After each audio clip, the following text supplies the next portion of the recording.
दर्शकों, जैसा कि आप सभी जानते हैं कि पिछले कई दिनों से पश्चिम उत्तर प्रदेश की राजनीति में एक बयान आने के बाद हलचल तेज हो चुकी है। हर कोई व्यक्ति उसको अपने तरीके से देख रहा है। हमारे साथ फिलहाल मौजूद हैं छपरौली के पूर्व विधायक और आरएलडी के वरिष्ठ नेता वीरपाल राठी जी। राठी जी से बात करेंगे और जानने की कोशिश करेंगे कि आखिर जो ये बयान जारी किया गया है इसका उद्देश्य क्या हो सकता है। आखिर अखिलेश यादव ने ऐसा क्यों बोला, क्योंकि ये तो कुछ समय पहले गठबंधन रहा और जयंत चौधरी के और अखिलेश यादव के रिश्ते काफ़ी अच्छे थे। तो गठबंधन होते जाते रहते हैं, कभी किसी पार्टी से होते हैं, कभी किसी पार्टी से होते हैं, समय के अनुसार बदल भी जाते हैं। लेकिन क्या इस तरह की बयानबाजी उचित है और इसका आने वाले विधानसभा चुनाव में क्या असर पड़ेगा? वीरपाल जी, आपका स्वागत है हमारे कार्यक्रम में। अच्छा, जो एक बयान इस तरह के वायरल हो रहे हैं जी, इस तरह के बयानबाजी हो रही है, अखिलेश ये भी कह रहे हैं कि हमने चौधरी साहब को राज्यसभा भेजा, तो इन बयानों का मायना क्या है जी आपकी नज़र में? देखिए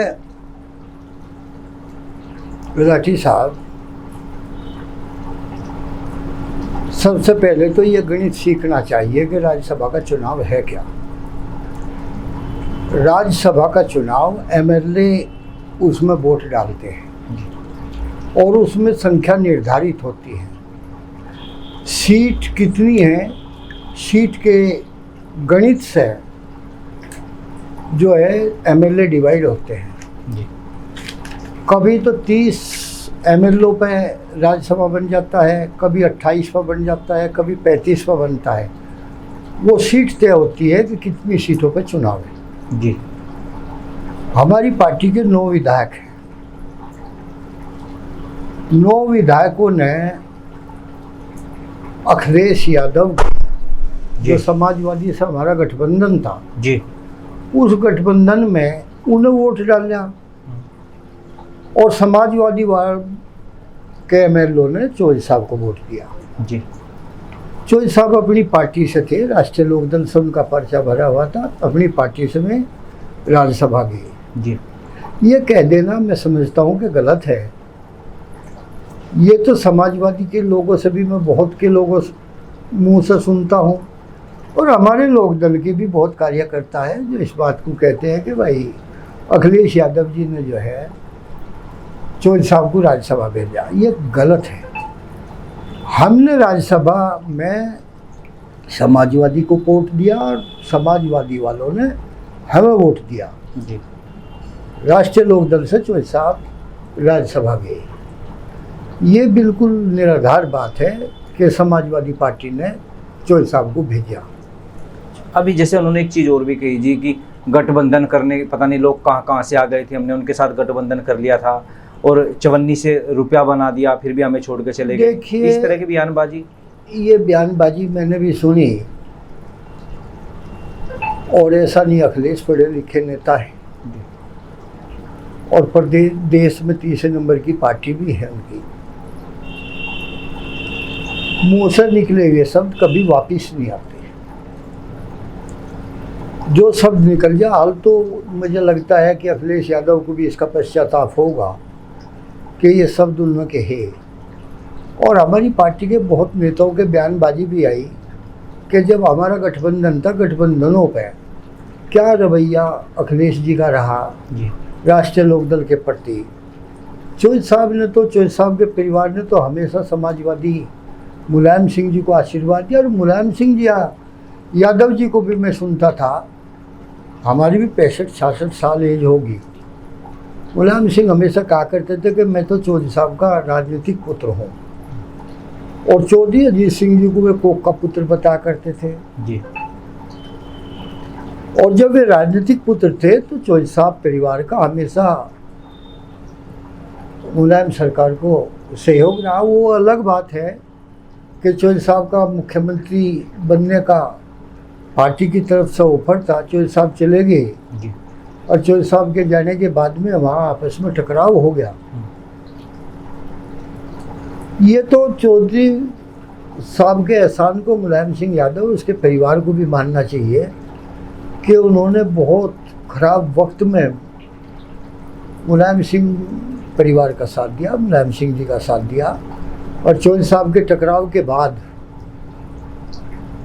एक समय ये भी आया कि चोल साहब ने सरकार बनवाई, मुलायम सिंह यादव जी की सरकार बनवाई, बसपा को तोड़। चोल साहब ने कहाँ सहयोग नहीं किया। और गठबंधन हुए, ये गठबंधन का दौर है। पहले सिद्धांतों की राजनीति थी जी। अब राजनीति में फेरबदल है, मुद्दों पर आधारित राजनीति है।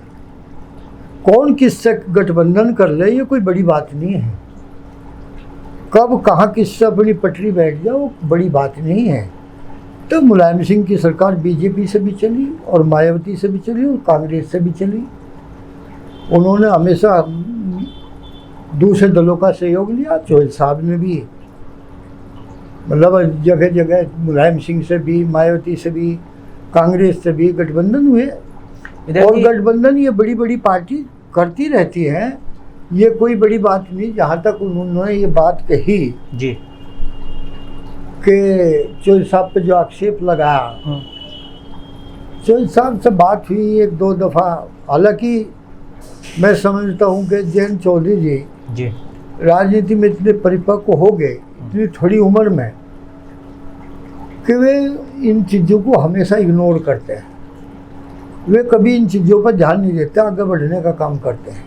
इधर जी अभी आपने कहा कि कहीं ना कहीं पश्चाताप हो सकता है अखिलेश यादव को भी हो, तो क्या आपने कहा कि राजनीति मुंह से निकले गए शब्द वापस नहीं होते, लेकिन कहीं ना कहीं खेतों प्रकट किया जाता है। ये तो कहा जा सकता है कि भाई ये बात मुझसे भूलवश हो गई, या तो ऐसी चीज़ें तो की जा सकती है। देखो अखिलेश यादव जी कोई हमारे पार्टी के नेता तो है नहीं, या हमारा उनसे कोई ऐसा ताल्लुक भी नहीं।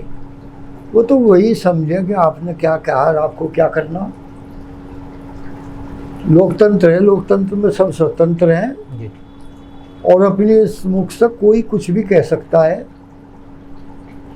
और मैं देख रहा कि आज के राजनीतिक दौर में कोई कुछ भी बोल देता है, लेकिन फिर भी संयम रखना चाहिए बड़े नेताओं को। खैर आपने बिल्कुल ठीक कहा, कहीं ना कहीं आज का दौर एक अलग ही दौर आ चुका है और सोशल मीडिया पे इस तरह की चीज़ें बहुत तेज़ी से वायरल भी होती हैं।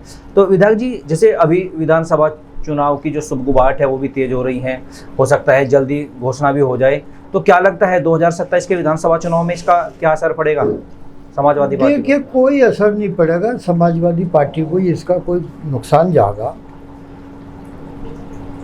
अखिलेश यादव के प्रति थोड़ा रोष तो इस क्षेत्र में लोगों में आया ही है जी, लेकिन इसका राष्ट्रीय लोकदल को तो बल मिला, राष्ट्रीय लोकदल को तो ताकत मिली इससे।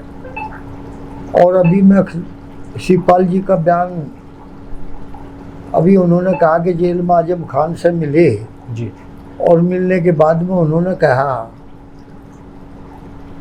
कि हम उसे गृह मंत्री बना देंगे।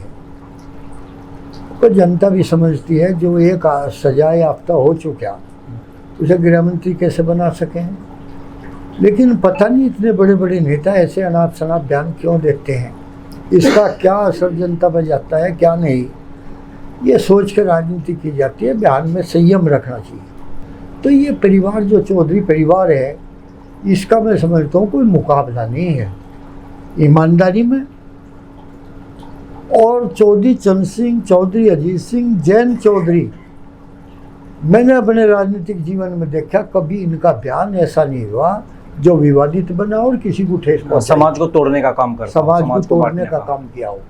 तो ऐसी राजनीति होनी चाहिए जैसे हमारा चौधरी परिवार कर रहा। ये अलग बात है कि कोई छोटी पार्टी है कोई बड़ी पार्टी है, लेकिन विचार तो ऊंचे होने चाहिए जी। छोटी बड़ी पार्टी हो जाए। एक दिन मुलायम सिंह जी जब अलग पार्टी बनाई, उनके 7-8 MLA थे, फिर वे ताकत में भी आ गए, फिर सरकार बनाई, सरकार बना के 45 MLA आए जी। अब 37 MP है। तो बढ़ती रहती है पार्टी। विधायक जी, आप पार्टी के वरिष्ठ नेता हैं और इस तरह की बयानबाजी के बाद कार्यकर्ताओं में रोष बन भी रहा है। उधर लखनऊ में पुतला फूंका गया, बागपत में भी खेद प्रकट किया गया। आप क्या अपील करेंगे कार्यकर्ताओं से ऐसे इस माहौल में? किस तरह का? मैं तो इग्नोर करने वाला व्यक्ति हूँ। ऐसे बयान जो उन्होंने दिए ये इग्नोर करने लायक हैं और हमारे नेता भी इग्नोर करते हैं। हमें ऐसे बयानबाजी से तो बचना चाहिए और हमारे कार्यकर्ताओं को बचना चाहिए कि कोई लाइन नहीं बनानी चाहिए। कल पता नहीं आज क्या दौर है, कल क्या दौर होगा। दौर को समझकर, भविष्य को समझ गए और पुराने इतिहास, अतीत के इतिहास को देखकर राजनीतिक पार्टियों के उनके हिसाब से राजनीति करनी चाहिए।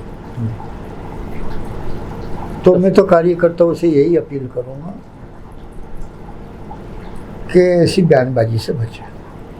तो शुक्रिया विधायक जी हमारे साथ जुड़ने के लिए और इस गर्म माहौल में अपने शब्दों से कार्यकर्ताओं तक और जनता तक अपनी बात पहुंचाने के लिए। तो दर्शकों, अभी हम बात कर रहे थे छपरौली के पूर्व विधायक वीरपाल लाठी जी से। उन्होंने कहा है कि पता नहीं चलता कि कब क्या दौर बदल जाए, आज क्या स्थिति है, कल क्या स्थिति हो जाए। राजनीति में गठबंधन होते रहते हैं, समय के अनुसार गठबंधन टूटते रहते हैं। जहाँ विचारधारा मेल नहीं खाती तो वो कारण गठबंधन टूटने का हो जाता है। लेकिन आज की जो स्थिति है वो समय को देखकर अब आगे बढ़ने की है। इन्होंने कार्यकर्ताओं से भी अपील की है कि इस तरह के बयानबाजी को आप ध्यान में ना दें और इसको इग्नोर करें। इन्होंने कहा है कि जयंत चौधरी भी बड़े सरल स्वभाव के हैं, वो भी इस तरह की बयानबाजी को इग्नोर करते हैं। अब ये तो समय ही बताएगा कि विधायक जी के इस निवेदन के बाद जो कार्यकर्ता हैं वो किस तरह की प्रतिक्रिया व्यक्त करते हैं। लेकिन फिलहाल जो है पश्चिम उत्तर प्रदेश में इसका विरोध जोर शोर से हो रहा है। दर्शकों, आप क्या सोचते हैं कमेंट बॉक्स में ज़रूर बताएं। नमस्कार।